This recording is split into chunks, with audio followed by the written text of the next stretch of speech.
Welcome to the One Hand at a Time podcast. I'm your host, Chris Welton. And today I have a special guest. And I know it sounds monotonous because I always say that, but this time I really do. I have a guest that I met at a restaurant. I think it was sometime in 2021, but we'll get clarification on the date and timing on that. But it's someone who I've seen grow from the waiter to being just an absolute stud in life and in business over the last 5 years or so. And I can't wait to share some of those stories with you guys and have him share some insights on what he's accomplished. But I want to welcome Logan Ware to the podcast. Thank you for having me. I'm super excited to be here. Yeah, of course, man. Of course. It's been a long time coming, dude. Been a long time coming. So, was I right? Was it 21 we met? So it was the end of 2020. I started working for you January of 21. Yeah, it was like December 2020, I think, like somewhere right, real close to graduation time, right? Absolutely. So we meet at a restaurant. My wife digs you and tells me I should hire you. That's how that all started. She's like, you gotta get this kid in. I don't know if I've ever asked you this. Like, I think I just gave you my business card and said we should talk, right? Yeah. I think I was just explaining my story and how COVID had impacted things, and you had just basically said, if you're looking for an opportunity, we think you'd be a good fit. Here's my card. Give me a call. And it was history from there. Yeah. Crazy, right? I still remember you in your suit, all sweating and nervous and stuff in my office. I'll never forget that. It was awesome. It's a great memory for me. I think I might even said, hey, dude, there's nothing to be nervous about. Like, this is just, we're just, two guys chopping it up. But I can only imagine, coming out of college and then jumping into something like that, right? Like, going right into that conversation. Like, what were your plans? You degree in finance. What was the plan? Like, what were you hoping to do when you got out of school? Yeah. So originally I was looking to be a corporate financial analyst. I had a great resume, a lot of involvement, kind of everything a company would be looking for, but it was 2020 and COVID impacted everything. So a lot of these companies didn't know what their next step was, whether they were going to onboard or deload current employees. And I struggled with getting past final rounds of interviews just because they didn't know what was going to happen. So I was waiting tables, doing kind of what I've always done. I liked waiting tables, but obviously I wanted to change professionally. Yeah. So we kick it off right in the heart of the busiest time in the history of the mortgage business is when you started. No better time to start than that, right? Throw them to the wolves. And when you first came in, you came in under our apprentice program, I think. Is that right? Yeah. You actually created the apprentice program, and I was one of the first in it. Yeah, I think you were one of the first ones there, and we partnered you up with someone who's been a guest on the show a couple times here, and dear friend of mine, Greg Matthews, right? Yep. Yeah. What was your take on that? Like, you come in, we're in the middle of the business, it's hair on fire. Like, we were closing like more loans than we could possibly count. And I stick you with a guy who is super high. He's calm now, but he was super high strung back then, right? Like, he was like, didn't afraid to throw an F-bomb at a realtor on a phone call. Like, it just was his, it just was his thing or whatever. But, how was that? How was it coming and working for a guy like Greg? It was incredible. And Greg and I, we still laugh about my initial thoughts on the industry. I think I went home from the first time I really had a conversation with Greg and told my family, I was like, if this guy can do it, just wait to see what I'm going to do. Of course, so naive about how difficult the industry actually is as someone super green to it. But I remember COVID times, processor overflows, delays, turn time issues. There was just loans left and right. Yeah. No one, if you weren't in the business, then I don't want to ever hear you complain about turn time issues. Like, there's no, like, you don't even understand. Like, it was 90 days to get MI underwritten in some cases. Like, banks would literally say, we're not taking any more refis the rest of the year. I'm like, it's May. I know we're not doing any more. I'm like, the lock desks would open up for 1 hour a day. You could only lock for 1 hour a day, which was just like total pandemonium, right? Just crazy stuff. So how did learning the business during that time frame prepare you for the ups and downs of the business today? Yeah, I think it was kind of the best time to come into the business because you were able to make mistakes and they weren't going to necessarily be under a magnifying glass because everyone was moving so quick to satisfy and fulfill loans. And I really got a taste of a higher level of production, managing, more loans in the pipeline, which was really crucial for the development of my career. If I would have been with someone who wasn't doing as much business at the time, then maybe I wouldn't have the same outlook and mindset that I do now of wanting more.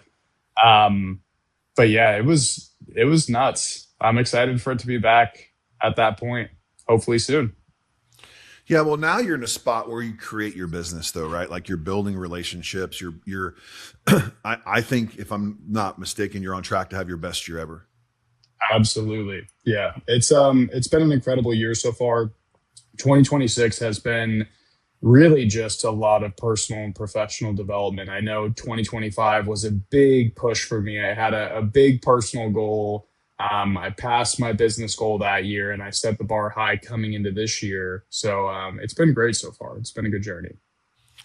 Yeah, so let's talk about the personal journey a little bit.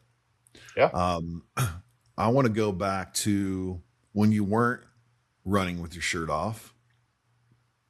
It's an inside joke for us. He was running by a restaurant one day. I was sitting there having breakfast, and there goes Logan down the trail with his shirt off. But he does not wear a shirt when he runs. If you see his videos after this, um, you weren't running with a shirt off. You weren't in the best shape, and you were just a kid who didn't have really big sense of direction and stuff back in those days. Can we go back there for a little bit? Yeah, absolutely. I really, I always knew I was smart and able to get by with the bare minimum amount of studying, and I wasn't very confident in myself or maybe what I had to offer the world. So a lot of the times I kind of in a class setting, right? For an example, didn't raise my hand, didn't want to be called on, didn't want to be the center of attention. And then I got to this point where I was just, fed up, right? You reach that breaking point where you want more for yourself and the others around you, and you're willing to do the hard work that it takes, falling in love with the process to get there. Yeah, I mean, is there times where you have a tough day and you get drugged back to that mindset? Yes, definitely. I think it's super common for a lot of people to get discouraged, but I think there was a switch at some point flipped, and I was trying to identify at what point in my life it happened, when, where, and why. But I think now it's just about being consistent with what I've already built, right? Like I have these big stretch goals for business and for life. And, I don't want to be the person I was. I always want to get 1% better every day and continue to try to give the best version of myself to the world. So, that being said, I'm more afraid of becoming that person again than who stands in front of me and the work it takes to get there to be that person. Yeah, I think that's a great perspective. I mean, I I look back at that a lot in my life. I'm like, I do not want to be him again. Right. And there's several points throughout my life, not just middle school Chris, but like there's several points where I'm like, dude, you're going back to being that guy again that you were not proud of. Like let's get our stuff back together and get back on track. What about the difference in relationships and the types of people you put yourself around? Because I know you're in way different circles you were than when we met, right? Like I mean, I'm sure you still have a core group of friends from back in the day, but you have a really different circle these days. Yeah. Yeah. That's an interesting take. I'm glad you bring that up because I kind of realized that the people I surround myself with are exactly going to point out who I'm going to become. And I think I had this internal conflict where I realized the people around me at the time didn't have the same goals for the future and didn't want as much out of themselves. And it's completely okay, in my opinion, if people want to, do things their way, live a more average life. But I knew I wanted these big things and I was willing to work for it. So I knew I had to start to change who I was surrounding myself with and the rooms I was walking into. Yeah, I think when we grow up, and I caught myself doing this for a long time too. When I grew up, I wanted to be the most successful person out of my group, my friend group, right? Because I wasn't the wealthiest, I didn't have the nicest house, did the best home life, But boy, if I could get out here and shine in the business world and show those guys I'm doing better than them, and then I learned real quick that most of those guys aren't going to do shit with their lives. Like it is what it is. Like I love them; they're still my brothers, but they all still live in the same area, right? They're still doing the same stupid shit at 50 they were doing at 20, and I'm like, okay, if I really want to go to that next level, I've got to put myself in other rooms and other areas. Now, you know, my best friend since I was 8 years old, Jason. So we like, imagine that competitiveness Mhm. between us two, right? Like we both want each other to win, but boy, we both want to kick each other's asses too along the way, right? That's just this is how it works. But so when I realized that I needed to start going, putting myself out there, redefining what I thought, you know, coming up with a new version of success, a new version of winning, a new version of relationships on who the right partner was to be with, everything changed. Right? Everything changed because I thought I was supposed to be with this person forever and do this and save this person and help them and all these things. And I'm like, wait a minute. No, man, I deserve to be with a top tier winner, man. Like why can't Chris be with that? So did you have a point in your like shortly after graduating or maybe a couple years in the mortgage business, you're like, I need to be in a different relationship, a different just type of somebody who understands me as a win, what I want to do when it comes to winning? Absolutely. I think really once I started to get a grasp of what it took to be successful, not just having like a okay income year, but really what it took to get to where I want to go, I realized that I needed to be surrounded by more like-minded people. And that led me to end an 8 year relationship. And that led me to find a new core group of friends, right? Like Mhm. my best friends now are very different than my best friends even 24 months ago. Yeah. So I just had to find people that wanted what I wanted or a similar enough life that I was going for. And then once I found those people and gravitated towards them, I found that we had a better connection anyways. Um, and life just became easier. Did a lot of those new relationships come from like the running clubs and that type of group you're in? Absolutely. Yeah. So Yeah. being more involved in the community, doing it so, you know, I could have a little bit better of a personal touch and professional touch, helped me a ton. It introduced me to a lot of different people, business owners, personalities, and it's just opened a lot of doors. So here we are. You're going to go into this running groups of these clubs. Yeah. What was the self doubt there? Like, what did you have anything like, I'm not good enough to be in this group? Like these people are, I mean, like what went through your head, Logan? I mean, I know you pretty well. So I'm just Yeah. curious. Like it wasn't like I showed up the running group and now I'm best friends with everybody. Like what went on in your head as you started those processes? Yeah. So, it really started for me, I think in 2021, 2022, around that time frame, I had started training for my first half marathon, ran it, trained to run it better, did that. And then I started to teeter totter around the idea of getting into these run clubs because all over Orlando, they have different groups that meet on different days to do different distances. And a lot of it is pretty social related. So I wasn't necessarily afraid to talk to people. Consider myself rather extroverted and I wasn't, you know, afraid of my abilities to be able to run a 5K because that's traditionally what those groups did. So I just started showing up and having conversations, going to multiple run clubs per week because I was already running that amount of miles on a weekly basis. And it just led to good friendships when I would see people over and over again. So you just got, well, first of all, you've been like on a world tour, like you've been to Colombia a few times in the last couple of years, right? And then you were just in Europe. Was everybody that was in Europe with you, were they all from the run club?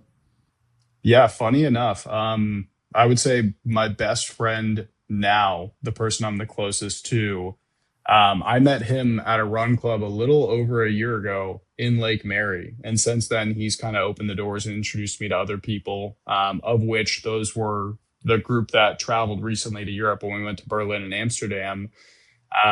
So yeah, I met him a little over a year ago at a run club. So what do these people do for a living? So my current best friend is in defense contracting, and then his dad back home in Argentina. He's from Argentina. He helps kind of distribute medical device equipment and supplies to him because a lot of the equipment here that's outdated is worth something there. So he does those two things, and then the other friends he introduced me to are all kind of like cybersecurity related, work for companies here in Orlando like Siemens Energy. So it's kind of unique. They're from Right. Germany. They came here to work in the U.S. for this German-based company, and that's kind of how we ended up going to Germany for 10 days. Oh, that's nice. So you went there with somebody who knew where you were going and what that stuff looked like, right? Spoke the language, could show us around. It was a great time. All right. So how does showing up to work out, to train, to do those things, how does that reflect on your business? Because I remember having some conversations with you like, hey, dude, you got to do 75 hard again. You got to do something because like you're not on track where you want to be and doing the things you want to do. So how is that? Are you showing up with the intentionality because of the fitness piece, but do you understand what that does for your business when you do show up for that? Yeah, for sure. And I think I've had this conversation fairly recently with a friend who had asked me for like tips on how they could improve their life or their physique and, how I've changed so much in the past few years. But it's absolutely transitional and translational, right? Like when I show up for myself and I work hard and I stay committed to running a certain amount of miles per week, doing a certain amount of steps per day, consuming a certain amount of calories, it creates a sense of discipline. And not to say that I can't fall off of that. And some weeks I don't run less or I have cheat meals or anything like that. I definitely do. I'm normal. But I think having that commitment to myself personally has allowed me to have that commitment to myself professionally. So now things that used to scare me when it comes to being a professional, right? Like cold calling or making social media videos or reaching out to past clients, those things are all a little bit more intriguing now because I'm so intentional about where I want to go. And I know that these items are part of the process. So as long as I fall in love with the process professionally, it's just like personal, like Yeah. training for a marathon or dieting. I started to fall in love with what it took to get to the final picture instead of just wanting to be there. Do you find yourself having a moving target? Like, is it, I'm going to do this. And as we get closer, we're going to move that target, or we're trying to just get to that set target. Yeah, no, I call it the goalposts keep getting extended further and further. And I posted a TikTok about this recently where I talked about it, how it's kind of exhausting, but it makes sense for people who want to be higher performers because you work so hard to be a certain type of person and get to where you want to go. And then you get there and you realize, well, that wasn't what made me happy. What made me happy was the grit it took in the process of getting to that point. So, like last year, personally, it was the marathon. This year, it's the 70.3 half Ironman. And we've, transitioned our business goals to something that might be difficult to reach and we might not reach it, but the fact of the matter is last year I set myself short and I went way over and maybe I left a little bit of food on the plate, right? Like maybe I Yeah. threw the towel in a little bit earlier than I should have, and I don't want to feel like that. No, it's so much more about who we become on the way there than it is hitting the goal. And I have the honor of coaching some of the top producing originators in the country. I was on my mastermind call yesterday, and I'm on there with two guys that one of them is going to do 46 transactions this month. He did 42 last month. And the other one has done back-to-back $110 million production years, right? And these are just LOs. They don't have like five LOs on their team, and it's their group now. These are the two only producers in the group. And we talked about that. We talked about having that goal and then who we were going to become on the way to that goal. And what we do is we focus on reverse engineering it. Okay, here's the goal. If it's 100 million, what disciplines do we have to monitor every day to get there? We don't talk about the 100 million anymore. We talk about what we got to do today, right? Because I can't control down that road. What I can control is how I show up today. And then it's who I become, right? By thinking and acting like a $100 million producer, what's that look like? So I do the same with myself. And I trained so hard for High Rocks. Like I mean, I was training 14 hours a week for the Howard's competition. Like it was brutal, right? And then when I crossed the finish line, I think I've trained 10 times since then. That was November. Like literally, like I hit the finish line and I just didn't know what to do next. I was just like, okay, well, I just climbed Mount Everest. I'm 53 with one arm competing at High Rocks. I got first place in my division. Like what do I do now? Right? So those of you that are listening, if you don't have a challenge or something that's pushing you, that's bigger than you, that scares you a little bit, you'll end up where Chris is right now going, I don't know what to do next. Now, I did commit to running a half marathon in November and hired a new trainer, and we have our first full training session tomorrow. So I'll be back on track soon, like getting right back on a bike. But I know when I don't have those things, when I don't have the driving force to do something that scares me, I don't survive. I mean, I just don't thrive. I go backwards. And I think what's cool about what you've done is you've evolved in the fitness and in the mortgage space. And I don't think you would have done either one on its own. Like, I don't think if you would have gone, okay, I'm super fit, but my job sucks, right? Or like, all right, my mortgage business is killing it, man. And I'm not doing the fitness piece of it. Do the disciplines feel similar? Like I got to do, if I'm training for the Ironman, I got so much I got to do today to work on that training. What are the disciplines I have to do every day to be great in the mortgage space? Yeah, absolutely. The disciplines do feel very, very similar. Like it's oddly relational to talk about finances and fitness, right? Yeah. A lot of it comes back to the simple math aspect of it, right?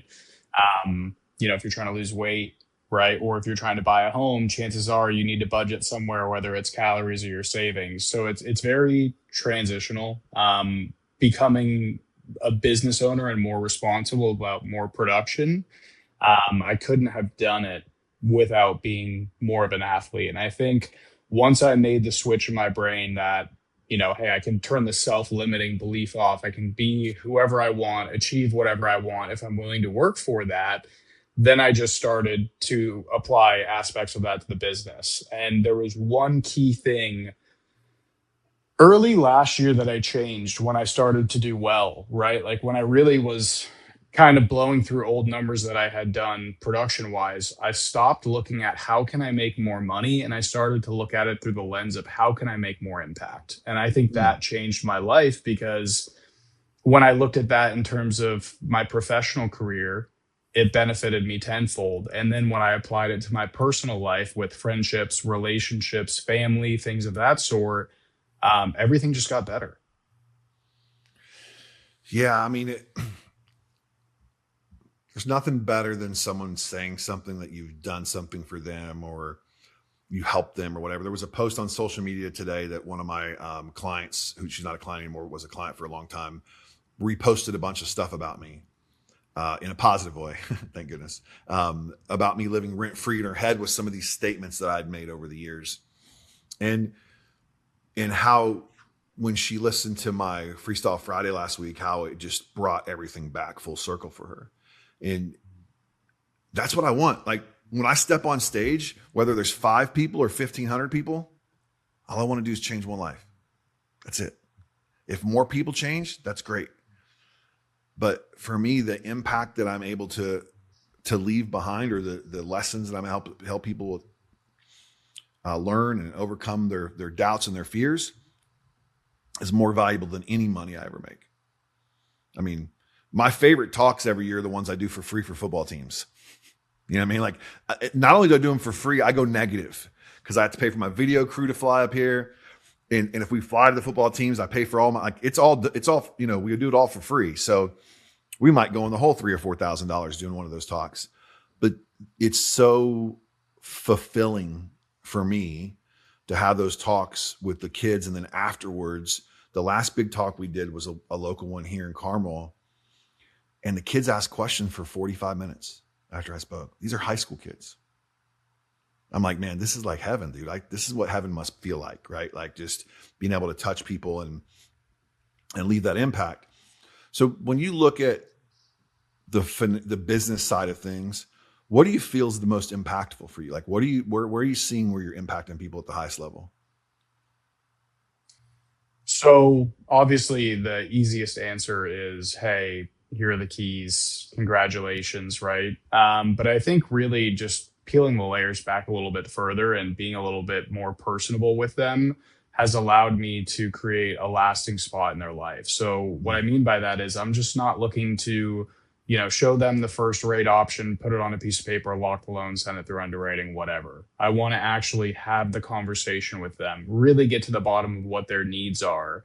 And it opens the door for me to be able to have a place in their life post closing to where it's not awkward when I call and, hey, how's the home, that kind of thing.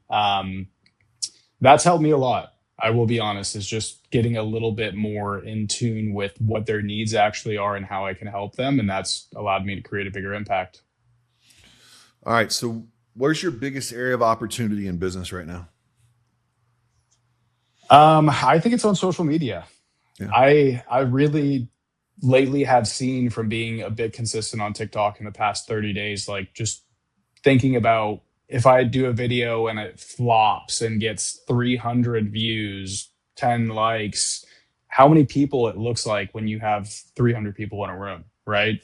Yeah. So I think my biggest impact is being myself, sharing my pillars on social media. Obviously, first being mortgage and finance, but second, being into wealth and wellness and community and trying to establish that. So I would say that's where I'm really focused besides my current partnerships and the new partnerships I'm trying to obviously land and nurture. But yeah, I'm pretty much social media focused. So tell me about training for the half Ironman. It's been fun. Swimming was hard at first. I think Yeah. from the outside looking in, everyone thinks they're a good swimmer until they try to go and swim like an athlete or Yeah. a triathlete. So that's been very tough, but I've enjoyed the cycling. It's a lot easier on the joints. It's not as much impact as running. So I'm excited to put it all together. It definitely scares me. It's a long it's a long race being 70.3 miles. I know it's only a half Ironman, but I couldn't imagine doing the full thing. We'll I know. I see. mean, Greg's done, has he done two fulls? I think he's done one full. I think he's done two halves, Two halves? maybe. Yeah.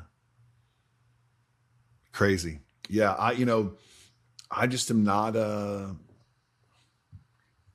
what scares me the most about triathlon training is riding a bike on the road.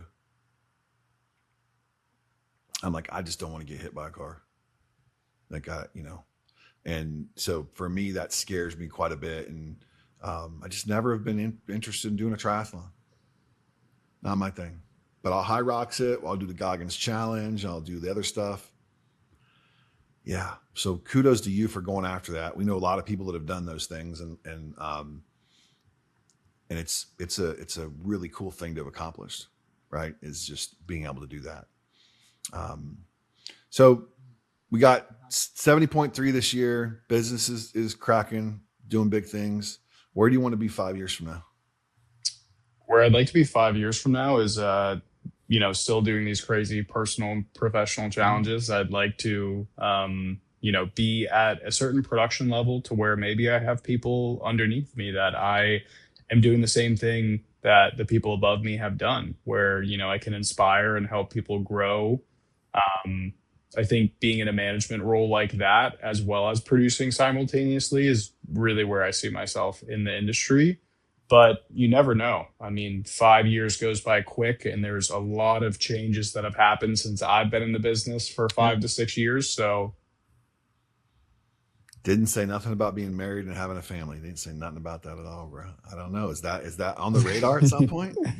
yeah, absolutely. Absolutely. I would love to have a family. I'd love to have that consistency. I think, if anything recently in life, has taught me is that I'm in no rush, right? Like being 28 allows me a little bit of time to get that figured out and to make sure I find the right person. I think um, it's tough, when you Mhm. go through the dating pool today. Dating today is not an easy thing. I think if anyone out there is listening is single, they know exactly what I'm talking about here. So I'm just taking my time on that, focusing on personal and professional development, being the best person I can be, and then building something that I'm really proud of. Nice. I love that. And the time will be right. It'll come. It'll happen. Trust me. All right. So if somebody wanted to connect with you about doing a mortgage or just learn more about you on social media, what's the best way to connect? Yeah, so you could find me at Logan the Lender on all social media platforms. That's also my website as well, so you can find me there, and that'd be the easiest place. Perfect. And we'll put that in the show notes so you guys can connect with Logan and check out his social media. Him and I had a conversation about 2 months ago, and I was like, dude, you just got to go for it, man. Like quit bullshitting around. And then the next thing I know, I'm open. Every time I open up my app, there's Logan. So, which is great. I love to see that. And I know that you'll get traction, even more and more traction with it. And it'll just help you win at a high level, man. So thanks for taking the time out of your busy training and working schedule to come on the show today, man. I'm proud of you, dude. The sky's the limit. I've always known that since we first met. And I think I'm going to see you in a couple of weeks. Are you going to be in Vegas? Absolutely. We'll be in Cool. Vegas. So we'll connect in Vegas too. So, but thanks for coming on today, Logan. Yeah, thank you for having me.